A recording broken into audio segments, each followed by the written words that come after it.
நேரம் போகுது. வெளியே இருட்டு சூழ்ந்திருக்கு. தரையில ஒரு பழைய பாயை விரிக்கிறாங்க. எல்லாரும் வட்டமா உட்கார்ந்துருக்காங்க. மாறி ஒவ்வொருவருக்கும் தட்டு வச்சு கஞ்சிய ஊத்துறா. அண்ணி, ரொம்ப சாதாரண சாப்பாடு தான்.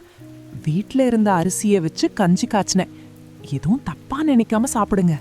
ஏன் மாறி இப்படி பேசுற? அன்போட பரிமாறுற சாப்பாட்டுக்கு ஈடே கிடையாது. ஆமா, மழையில நனைஞ்சு குளிர்ல நடங்கிட்டு இருந்த எங்களுக்கு இதை விட நல்ல சாப்பாடு வேணுமா?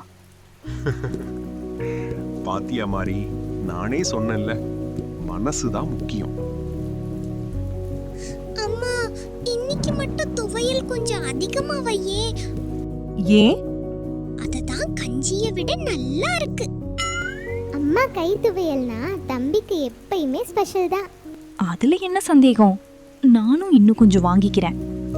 எல்லாரும் ஒன்னா சாப்பிடுறாங்க. சாப்பிட்டு முடிச்சதும் ஜன்னலோரமா மலை சத்தத்தை கேட்டுட்டே எல்லாரும் கொஞ்ச நேரம் பேசிட்டு இருக்காங்க.